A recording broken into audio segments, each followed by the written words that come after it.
के जाना। तुम्हें अपना ख्याल रखना। तुम भी।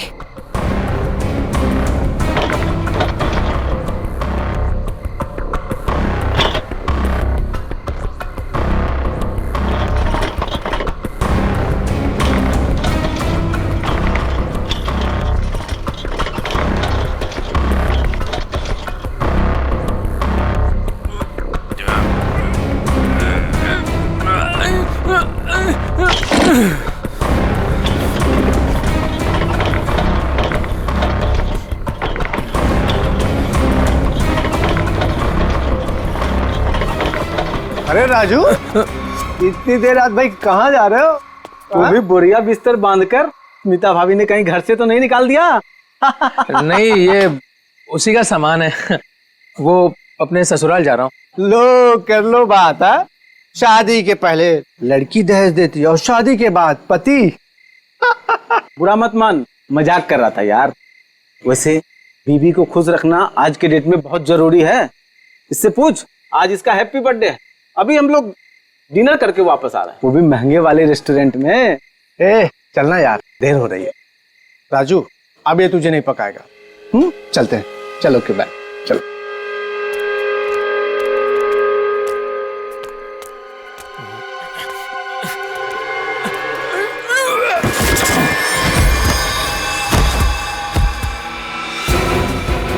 अरे राजू, कुछ मदद चाहिए क्या? वो क्या हुआ? हाँ?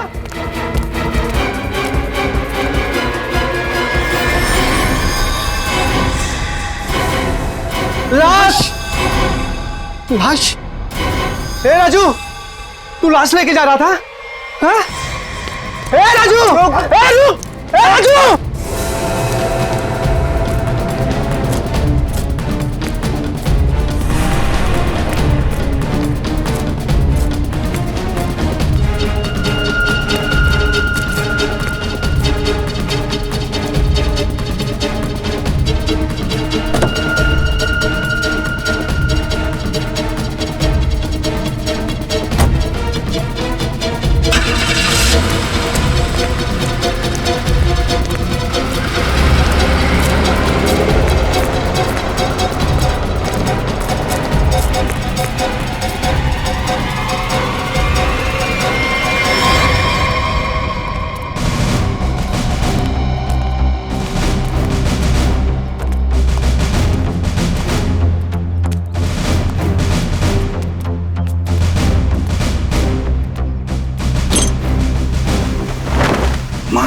God,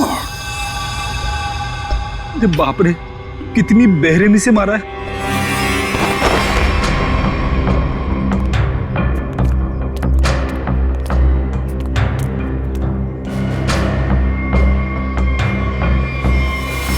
my God. ये स्मिता कहाँ पर रहती है, राजू की पत्नी? ये रही।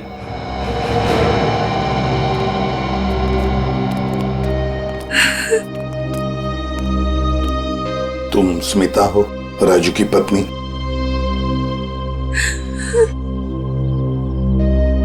कहाँ है राजू? उसका फोन भी नहीं लग रहा है।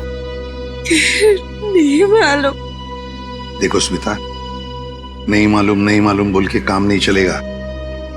एक लड़की का खून हुआ है, समझे? बताओ कहाँ है राजू? मेरा यकीन कीजिए सर, मुझे नहीं मालूम। मैं अपने बच्चों की कसम खाती हूँ। कहाँ है बच्चे? हाँ, कहीं दिख तो नहीं रहे? मैं नहीं चाहती थी कि मेरे बच्चे ये सब कुछ देखें और उनके दिमाग पे असर हो, इसलिए बहन के घर भेज दिया। सच कह रही हो?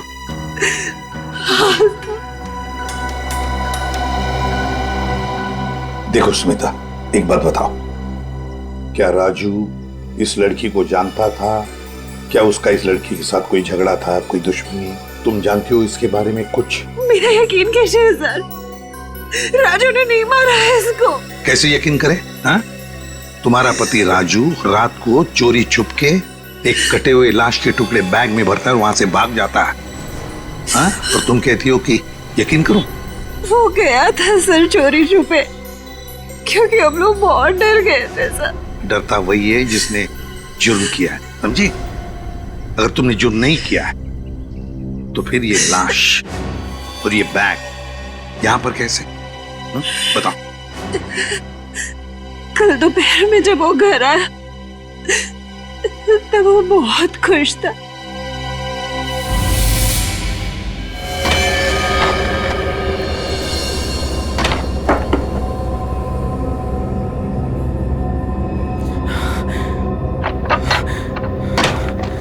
अरे आज तो जल्दी आ गया।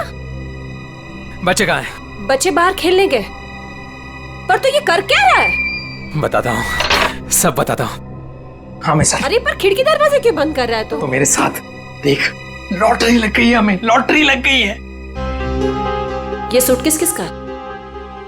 सूटकेस नहीं है, ये चाबी है, चाबी, अपने उज्जवल भविष्य की चाबी। अरे पर ये आया कहाँ से तेरे पास? चोरी की तूने? तू इतने सवाल मत पूछ, तू इसको खोलने के लिए कुछ लेके आ जा। पहले ये बता ये है किसका? अरे तू जा, कुछ लेके आ इसको खोलने के लिए।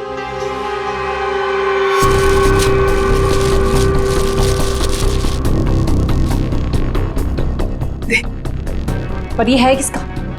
अरे मिला मुझे कहीं पे। तेरे लिए इतना ही जानना काफी अभी के लिए, ज्यादा जानने की जरूरत नहीं है। 100 सवाल पूछती रहती है। देना वो।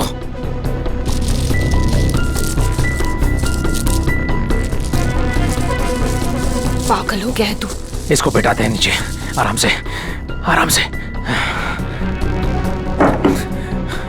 आराम से। हाथ था ना नीचे।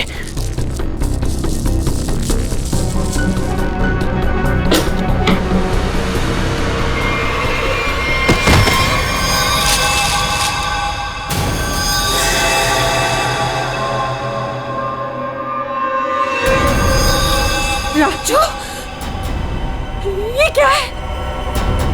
लाश? ये कहाँ से आई? अरे पर ये है कौन? अब मुझे भी क्या पता ना ये कहाँ से आया और क्या है। हे भगवान, अब क्या करेंगे इसका? कुछ नहीं दे, कुछ नहीं दे। ये है तेरी उज्जवल भविष्य की चाबी। अरे वैसे ही मुसीबत कम थी जो तूने और बढ़ा दिया। अरे बकवास बंद कर, जब देखो तो बड़ बड़ बड़ बड़ बड़ बड़। सोचने दे। भगवान, ये आदमी बैग नदी में बहाने ले जा रहे थे कि अचानक बैग खुल गया, राजू यहाँ से भाग गया और हम लोग यहाँ पहुंच गए। देखो स्मिता, सच बताओ, ये बैग राजू का नहीं है। हाँ? अगर राजू का नहीं है तो फिर किसका? मैंने पूछा था सर, और उसने मुझे बताया कि एक औरत बैठी थी इस सूटकेस को लेके टैक्सी में, उसी को छूट गया है। सर ये कहानी बना रही है। हाँ सर, लगता तो ऐसा ही है। तुम सचमुच में इस लड़की को नहीं जानती? और राजू भी नहीं जानता था? नहीं सर। कैसे मान ले कि तुम सच बोल रही हो? कोई भी माँ अपने बच्चों की झूठी कसम क्यों खाएगी मैडम? ठीक है, बार बार बच्चों की कसम खाने की कोई जरूरत नहीं है। ये स्मिता सच बोल रही है। सीधी बात है, अगर राजू जानता था कि सूटकेस के अंदर क्या है तो वो उस वक्त ये सूटकेस घर पे लेकर ही नहीं आता। घर में बच्चे भी तो थे। एक काम करो, कल सुबह से रात तक पता लगाओ राजू का फोन कहां पर था। सर, और सर राजू का टैक्सी का नंबर सभी चेकनाकों पे भेज दिया। जल्द से जल्द हाथ लग जाएगा सर। Very good. सर देखकर लगता है कि इस लड़की की उम्र 20 से 25 साल के बीच की है। अरे का और कोई सुराग वगैरह मिला है? कोई ज्वेलरी, कोई टैटू वगैरह? नहीं सर। सर मैंने सूटकेस को अच्छी तरह से चेक कर लिया। सूटकेस पे ना ही कोई लेबल है, ना ही किसी आदमी का नाम लिखा है और ना ही कोई आईडी। ये सूटकेस किसका है, ये लाश किसकी है और खूनी कौन है, ये तो तभी पता चल जाएगा जब ये पता चल जाएगा कि ये सूटकेस राजू को मिला कहां से। ये देखिए सर, कल सुबह राजू का मोबाइल 10:30 बजे बांगुर नगर पे दिखा रहा था, उसके घर के पास। और उसके बाद 12 से 12:15 के बीच सिद्धार्थ नगर, फिर नितिन पार्क 1 से 1:15 के बीच में, और बस उसके बाद वापस बांगुर नगर अपने घर के पास। इतना वक्त तो लगा ही होगा उस सूटकेस को इतने सारे जगहों से होकर फिर बांगुर नगर पहुंचने के लिए। हाँ सर, बीवी के बयान से पूरी तरह से मेल खा रहे राजू के मोबाइल रिकॉर्ड्स। पर सर ये कैसे पता चलेगा कि टैक्सी में वो सूटकेस आया कहाँ से? बोरीवली स्टेशन, सिद्धार्थ नगर या नितिन पार्क? पूर्वी, इतना बड़ा सूटकेस कोई भी किसी स्टेशन पर ही लेकर आएगा, बड़े स्टेशन पे। मुझे तो लगता है वो सूटकेस जिसने भी वहां लाया है ना, बोरीवली स्टेशन पर ही लाया है। अभी पता लगाते हैं। अदया, काम करो, बोरीवली स्टेशन के बाहर का सीसीटीवी फुटेज चेक करो। कल सुबह के 10, 10:30 बजे से लेकर दोपहर तक देखो कोई आया था क्या वो लाल कलर का सूटकेस लेकर राजू को देने के लिए। सर 10 से 12 के बीच का फुटेज कहाँ है सर? हाँ जरा जल्दी।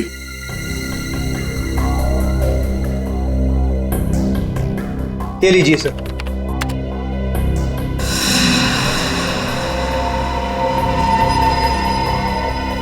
ये तो वही सूटकेस है, लाल वाली।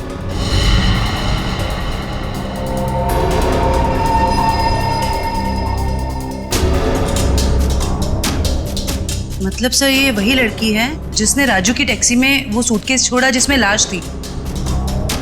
शक्ल से तो कितनी मासूम लग रही है, कोई कह नहीं सकता कि इसने खून किया है। पंकज, किसी के शक्ल पे लिखा नहीं होता कि वो खूनी है या नहीं। कभी कभी मासूम दिखने वाले चेहरे के पीछे खतरनाक दिमाग भी होता है।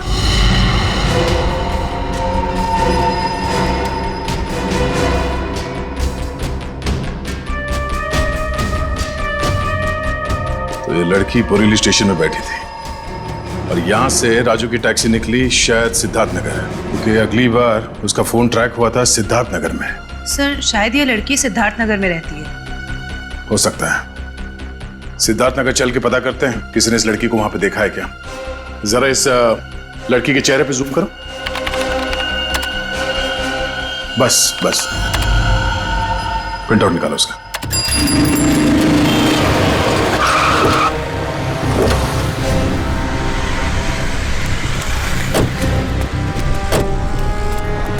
ये सिद्धार्थ नगर है जहाँ पे उस टैक्सी ड्राइवर ने शायद उस लाल सूटकेस वाली लड़की को छोड़ा था। एक काम करो, या दुकानों में आसपास फोटोग्राफ दिखाओ, कोई तो पहचानेगा उसे। 5 मिनट दीजिए सर, मैं भी पता लगा के आता हूँ। अरे बहन जी आई एम सो सॉरी। सारा टमाटर गिरा दिया आपने। अरे बहन जी आई एम सो सॉरी। एक तो टमाटर गिरा दिया और ऊपर से बहन जी, मैं आपको बहन जी दिखती हूँ? अरे मेरा वो मतलब नहीं था। I am sorry. ये मैं रख देता, मुझसे गलती हो गई। अरे ये फोटो, ये तो रोशनी जी हैं। आपके पास इनका फोटो कैसे? आप इनके रिश्तेदार हो क्या?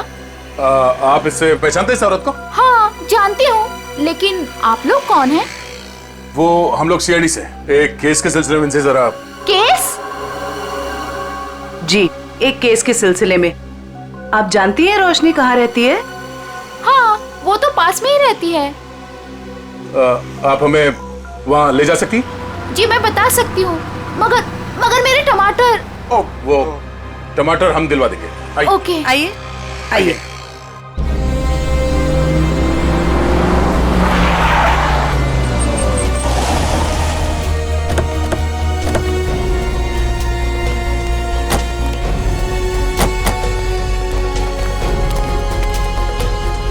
आइए सर, ये वाला घर है, यहाँ रहती है रोशनी जी।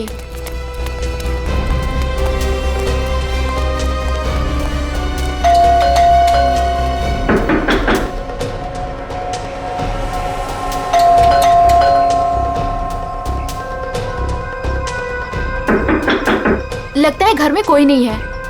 रोशनी का मोबाइल नंबर है आपके पास? जी है, मगर वो तो घर पे है, डायरी में लिखा है। कोई नहीं, पंकज इनके साथ जाओ, नंबर ले। सर आइए। सर कहीं वो भाग तो नहीं गई डर से? हो सकता है।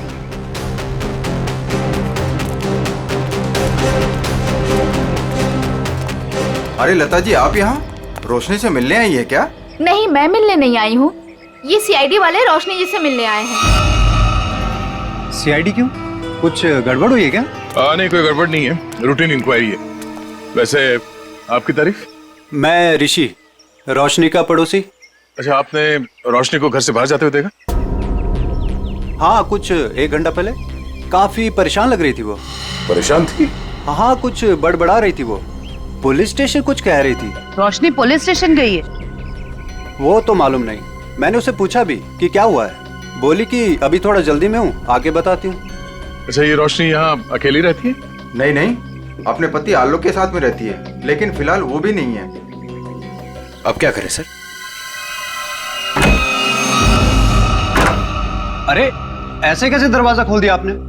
आप चुपचाप हमें अपना काम करने दीजिए। अरे कौन है आप लोग, और ऐसे कैसे मेरे घर पर घुस सकते हैं? ये सीआईडी वाले हैं। अरे सीआईडी है तो क्या हुआ, ऐसे कोई भी मेरे घर पर घुस जाएगा क्या? रोशनी, तुम घर पर नहीं थी और हमें पता नहीं था कि तुम कब तक लौटोगी। अरे सूटकेस के बारे में ही तो बताने आए थे आप लोग, राइट? उसके लिए मेरे घर का दरवाजा किस लिए खोल दिया आपने? मतलब तुम मानती हो कि वो सूटकेस तुम्हारा है? जी हाँ, वो लाल सूटकेस मेरा ही है। वो मैं एक टैक्सी में भूल गई थी और टैक्सी यूनियन वाले उसको ढूंढ भी रहे हैं, और उन्होंने मुझे कहा कि पुलिस स्टेशन जाकर आप जब तक रिपोर्ट नहीं लिखवाएंगी तब तक वो मेरी कोई मदद नहीं कर पाएंगे। आप एक घुमे हुए बैग की रिपोर्ट लिखाने पुलिस स्टेशन गई थी? जी। मैडम, आपको मालूम है कि उस सूटकेस में क्या था? है? उस सूटकेस में मेरे पति के कपड़े थे, और क्या? उस सूटकेस में एक लाश थी। लाश? एक लड़की की कटी हुई लाश। ये नहीं हो सकता है, आपको जरूर कोई गलतफहमी हुई है। मैडम, गलतफहमी हमें नहीं आपको हुई है। उस सूटकेस में कपड़े नहीं, एक लाश थी। वो कल सुबह ही तो सूरत से लौटे हैं मुंबई, और उन्होंने मुझे वो कपड़ों का बैग दिया और बोला घर ले जाओ। झूठ। रेलवे स्टेशन की सीसीटीवी फुटेज देखी हमने। बोरीवली स्टेशन से वो बैग तुम लेके आई थी, तुम्हारा पति नहीं। हाँ, क्योंकि मेरे पति को डायरेक्ट निकलना था मीटिंग के लिए, तो उन्होंने मुझे वो सूटकेस दिया था ताकि मैं अपने साथ ले आऊं। पति से वो सूटकेस लेने के बाद वो सूटकेस आप टैक्सी में कैसे भूल गई? सर एक्चुअली वो क्या था ना, टैक्सी वाले के पास छुट्टे पैसे नहीं थे, तो मैं घर के अंदर गई छुट्टे पैसे लेने, बल्कि मैंने उसको छुट्टे पैसे दे भी दिए, लेकिन मैं अपना लाल सूटकेस उसी गाड़ी में भूल गई। अच्छा, और आपके पति, उनका क्या रिएक्शन था जब उन्हें पता चला कि सूटकेस गायब है? सर जब से वो मीटिंग में गए हैं उनसे कोई भी कांटेक्ट नहीं हो पा रहा है। कल से आपके पति गायब है? जी।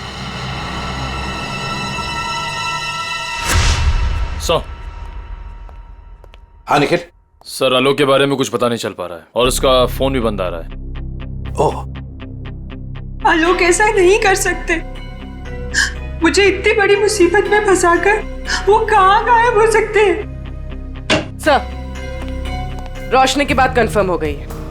आलोक ने खुद अपने हाथों से इसे सूटकेस थमाया था स्टेशन पे, मीटिंग में जाने से पहले।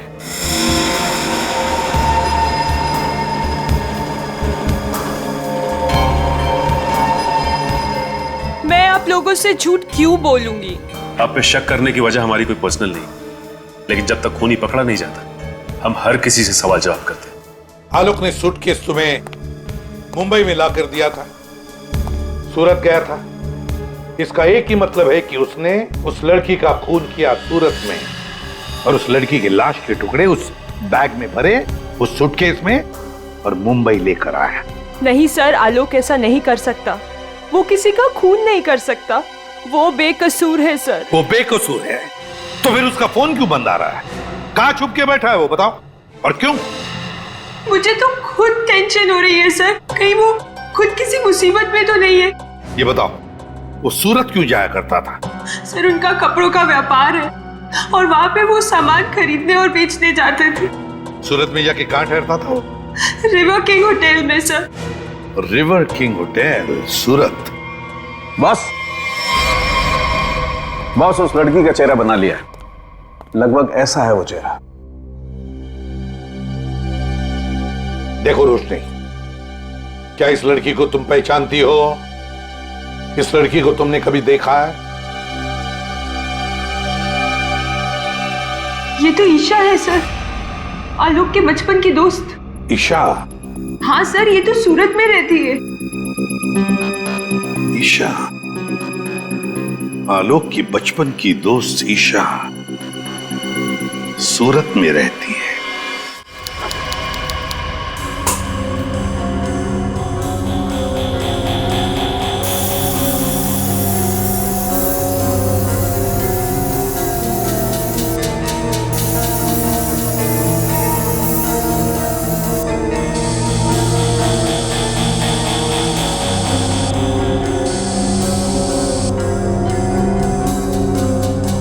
सर, जिस लड़की की लाश मिली थी ईशा, वो सूरत में अकेली रहती थी, परिवार में कोई नहीं था उसके। ओह, मतलब किसी को मालूम नहीं कि आखिरी पल कैसे बीते थे उसके और वो सूटकेस में कैसे पहुंची।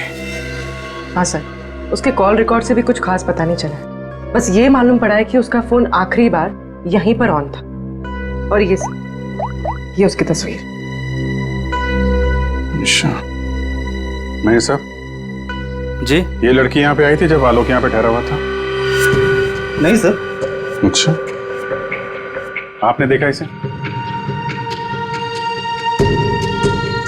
अभिजीत, डॉक्टर साहब एक मिनट। अभिजीत, लड़की का खून तो यहीं बाथरूम में ही हुआ है और उसके टुकड़े भी यहीं किए थे। देखो, ये देखो।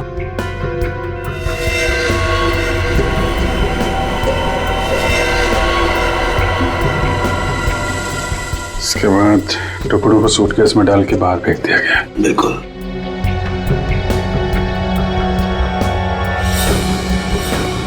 बहुत कॉन्फिडेंस के साथ कह रहे थे कि लड़की यहाँ पे नहीं आई है। पूरे बाथरूम में खून फैला हुआ है, यहीं पे खून हुआ है उसका, समझे तुम? क्या? ऐसा नहीं हो सकता है। पूर्वी, कॉरिडोर की सीसीटीवी फुटेज उसको लेके आओ, उन दिनों की जब आलोक यहाँ ठहरा हुआ था। सर, आई। सर,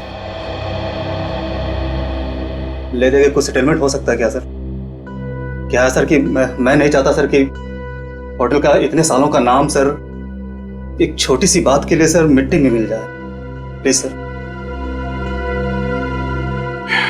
देखो मैनेजर साहब, लेते तो हम लोग हैं नहीं, और देते हैं तो आदमी 2-3 महीने पहले बेड से उठ नहीं पाता है। छोटी सी बात है ये, हैं? लड़की का खून हो गया, छोटी सी बात है ये? उसके टुकड़े कर करके सूटकेस में डाल दिया, छोटी सी बात है ये? बाहर निकल! Sorry sir. बाहर! सर, मुझे तो लगता है कि इस होटल का स्टाफ का ही कोई आदमी मिला हुआ है इन सब में। हो सकता है, छोटी सी बात है। Sir, CCTV footage. सर, ये 3 दिन पहले की सीसीटीवी फुटेज है जब आलोक ने चेक इन किया था। लेकिन वो लाश वाला सूटकेस लाल कलर का वो तो हाथ में है ही नहीं इसके। हो सकता है खून करने के बाद लेके आया हूँ। सर, दूसरे दिन वो शाम 4 बजे निकला एक हैंडबैग के साथ और रात 9 बजे लौटा उसी हैंडबैग के साथ। और सर, ये अगले दिन की फुटेज। वो सुबह 9 बजे निकला इस हैंडबैग के साथ और शाम 7 बजे इसी हैंडबैग के साथ वापस आ गया। और सर, फिर अगले दिन 7 बजे उसने चेकआउट कर दिया।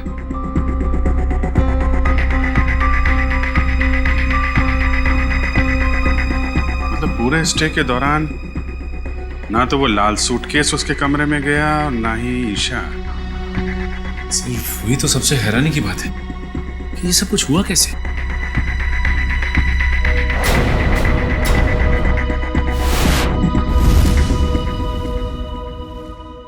ये कौन सा दरवाजा है? सर, ये दोनों कमरों के बीच की एक कॉमन डोर है सर। कौन सा कमरा है बगल में? 530 सर। दरवाजा खोलो।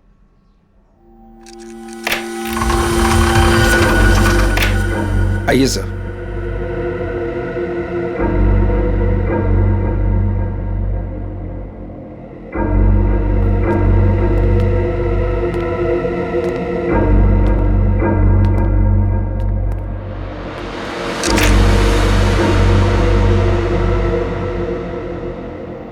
पाँच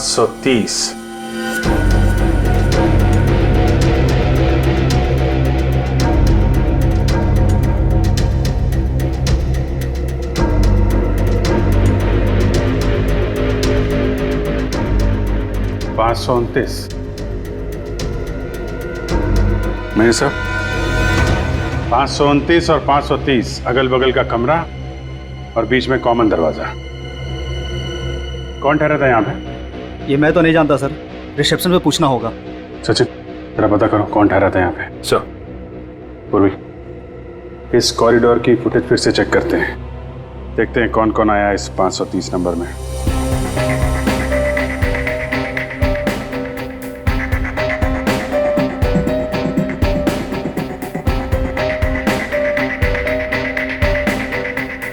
सर, फुटेज में तो दिख रहा है कि यहाँ पर एक लड़की ठहरी थी। ने अपना चेहरा छुपा रखा है, सूटकेस तो अभी भी नहीं दिख रहा। सर, रहने वाले ने अपना नाम रिसेप्शन पे मिसेस दीपक कुमार लिखवाया था। मिसेस दीपक कुमार? दीपक कुमार तो इसके पति का नाम होगा। अगर लड़की ने अपना असली नाम छुपाने की कोशिश की है। हाँ सर, औरत कुछ गड़बड़ लगती है सर। सर, कहीं ये ईशा तो नहीं हो सकती है। अभिजीत, हाँ डॉक्टर साहब। नहीं, मेरा काम हो गया है तो मैं निकलता हूँ। ओके। कुछ और पता लगा तुम लोगों को? हाँ डॉक्टर साहब, ये तो पता चल गया कि एक लड़की आई थी ये 530 नंबर से आलोक के कमरे में। अभी थोड़ा कंफ्यूजन ये है कि ये लड़की ईशा है या कोई और। तारिका जी है ना, वहाँ तारिका जी के पास भेजो मुंबई में फोटोग्राफ्स, वो ऑर्गन्स के साथ मैच करके बता देगी। राइट जी, अच्छा आइडिया है। मैं निकलूं? Thank you. दे दो। हाँ सर। ये तारिका को भेज दो, वो तो बता ही देगी। सर, यहां तक का तो मामला जम गया कि लड़की आलोक के कमरे में कहां से गई, लेकिन वो लाल सूटकेस की पहेली अभी भी पहेली बनी हुई है। सर, हो सकता है ये सूटकेस पहले से इस कमरे में रखा गया और ये मैनेजर हमसे ये बात छुपाने की कोशिश कर रहा हो। सर, सूटकेस हम लोग कमरे में क्यों रखेंगे सर? होटल के कमरे की साफ सफाई हर रोज होती है सर। साफ सफाई?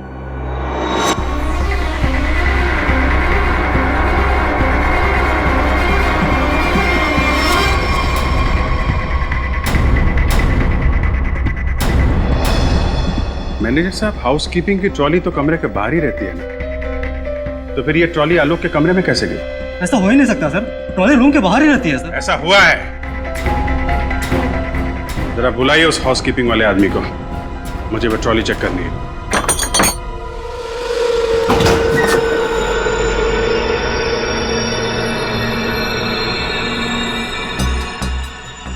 काफी बड़ी ट्रॉली है सर, सूटकेस आराम से फिट हो सकता है सर इसमें। मतलब हमारा अंदाजा सही है, वो लाल सूटकेस इसी में आया है। सर, वो रहा शंकर।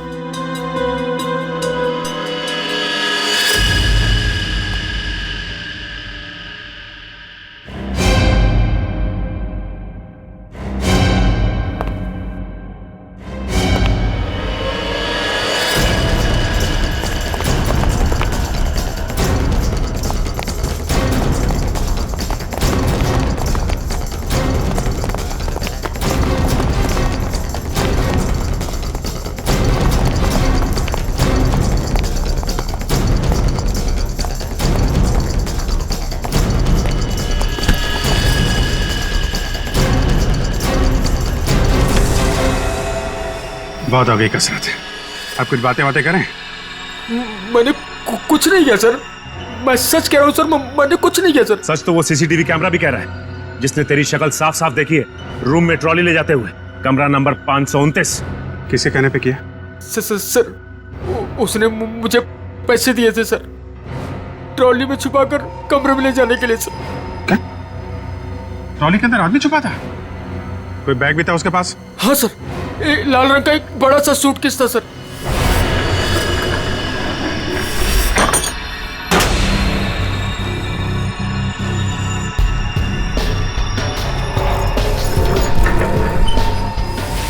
ये क्या क्या तूने पैसों के लिए मुजरिम का साथ दिया? मुझे नहीं पता था कि सर कि वो मुजरिम है। वो बोला कि वो आलोक का दोस्त है और उसके साथ मजाक कर रहा है। उसके 3 घंटे बाद में उसे होटल के बाहर भी लेके गया था सर। तो आलोक के साथ कोई और भी मिला था ईशा के खून में? देखने में कैसा था वो दोस्त? सर उसका चेहरा मैंने ठीक से नहीं देखा सर, दाढ़ी बड़ी हुई थी और काला चश्मा लगा रखा था सर। अगर किसी मेहमान का दोस्त भी हो तो ऐसे किसी के कमरे में कैसे जाने दोगे तुम? गलती हो गई सर। चल वो जगह दिखा, कहाँ छोड़ा था उसे? हाँ सर।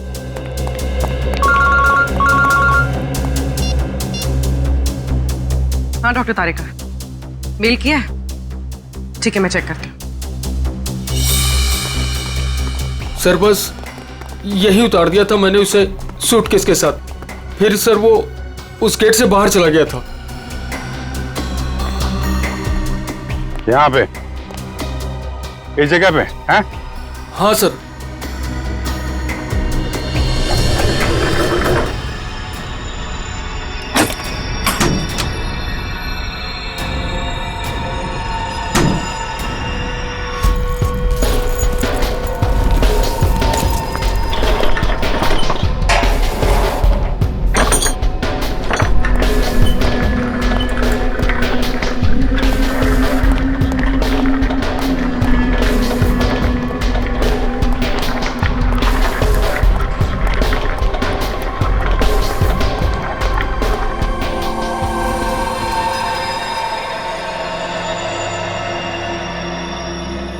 सचिन, निकल जरा बाहर जाके देखो, कुछ पता चलता है क्या?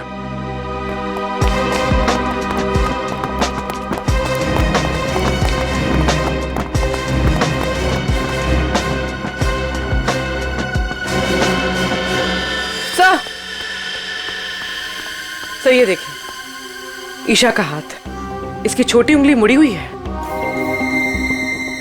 लगता है शायद किसी एक्सीडेंट में ठीक से जुड़ी नहीं उसके बाद।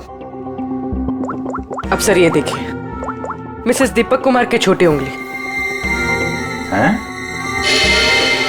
ये दोनों तो एक ही हैं। मतलब मिसेस दीपक कुमार ही ईशा है।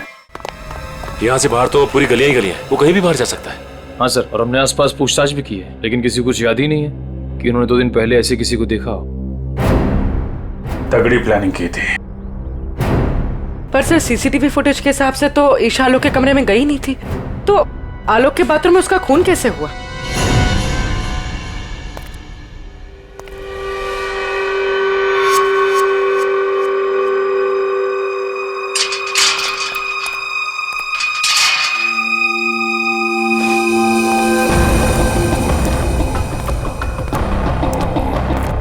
क्या हुआ? मुझे मुंबई से यहाँ क्यों बुलाया? बुलाता नहीं तो क्या करता? सीआईडी वाले होटल तक पहुंच गए हैं सच से पर्दा उठने में ज्यादा देर नहीं लगेगी। तो मैं क्या करूं? तुम्हें तुम्हारे काम के पैसे मिले हैं ना? मुझे 1 लाख रुपए और चाहिए, वरना वरना मैं सीआईडी वालों को सब सच सच बता दूंगा कि 529 और 530 के बीच का जो दरवाजा था वो खोलने के लिए तुमने मुझे बोला था।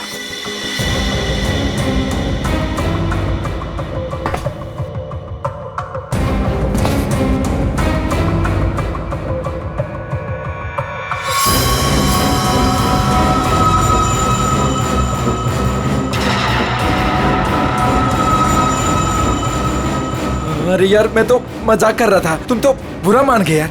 अरे यार, अंदर रखना इसको प्लीज। लेकिन मैं मजाक नहीं करता। हाँ?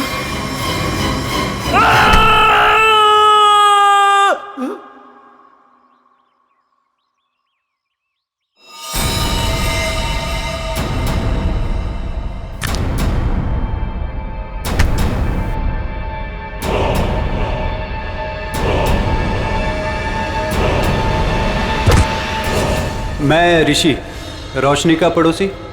ओ ऋषि जी, आलोक के पड़ोसी। अच्छा धर्म निभाया पड़ोसी होने का। खून करने में मदद कर दी उसकी, हैं? मैंने कोई मदद नहीं की आलोक की। मैं तो उसे बर्बाद करना चाहता था, इसीलिए तो ये जाल बिछाया मैंने। जाल बिछाया? कैसा जाल? सर, सबसे पहले मैंने ईशा को होटल में बुलाया, ये कहकर कि आलोक मुसीबत में और उसकी मदद चाहता है, और उसको छुप कर आने को कहा। उसके लिए मैंने 530 नंबर कमरा बुक किया मिसेस दीपक कुमार के नाम से। आलोक, आलोक, आलोक,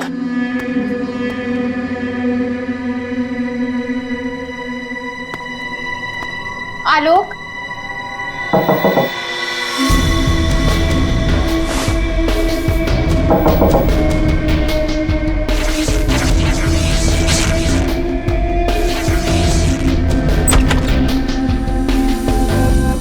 आप कौन? मैं आलोक का दोस्त हूँ, आप आइए ना प्लीज।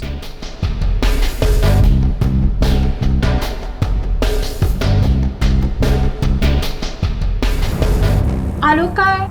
आलोक कुछ काम से बाहर गए, आप कुछ लेंगी? No thanks. क्या मैं वॉशरूम यूज कर सकती हूँ? या प्लीज। Okay, thank you.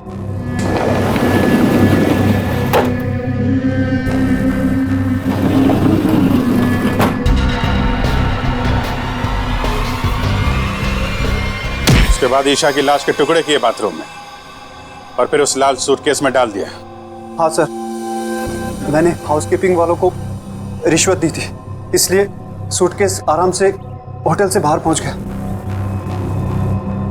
और फिर वो सूटकेस आलोक को थमा दिया, मुंबई भेज दिया तुमने? जी सर, उसे ये कह दिया कि सूटकेस में कुछ कांच का सामान है। उसे क्या पता था कि सूटकेस में उसी की दोस्त की लाश। कहाँ है आलोक? कहाँ छुपा रखा तुमने?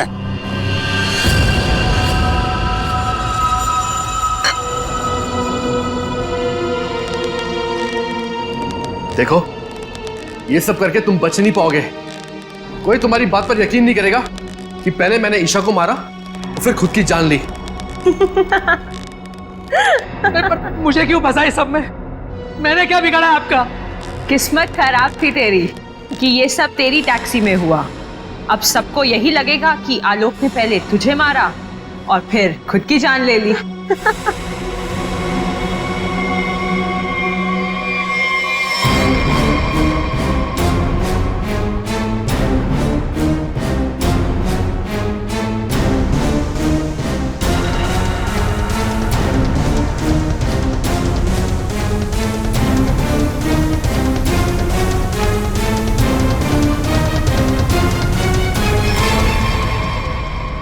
कोई आखिरी इच्छा तो नहीं होगी तुम्हारी?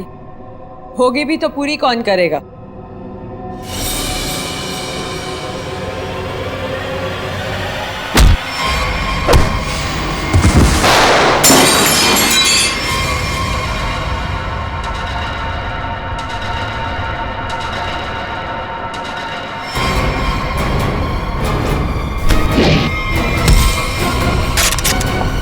पकड़ो उसे!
भागने का बहुत शौक है ना तुझे?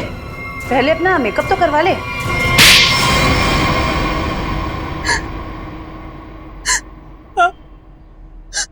मैंने ही मरवाया ईशा को, क्योंकि वो आलोक की पुरानी गर्लफ्रेंड थी और सबको यही लगता आलोक ने पहले उसे मारा और फिर उसके गम में आत्महत्या कर ली। पर ऐसा किया क्या तुमने? आलोक तुमसे प्यार नहीं करता था? पर मैं आलोक से प्यार नहीं करती थी।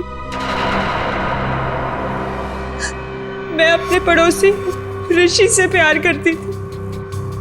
तो तुमने सोचा क्यों ना एक तीर से दो निशाना लगाया जाए। ये पति ये भी रास्ते से हट जाएगा और इसका सारा पैसा भी तुम्हें मिल जाएगा, हैं? हमारा प्लान तो यही था, लेकिन तुम सब सीआईडी वालों ने आकर सब चौपट कर दिया। अरे हमने कहा तुम्हारा प्लान चौपट कर दिया। ऋषि के साथ नई जिंदगी जीने का मौका दे रहे हैं हम तुम्हें, लेकिन जेल की सलाखों के पीछे एक मासूम लड़की की जान ली तुमने। कोर्ट तुम्हें कड़ी से कड़ी सजा देगा, शायद फांसी।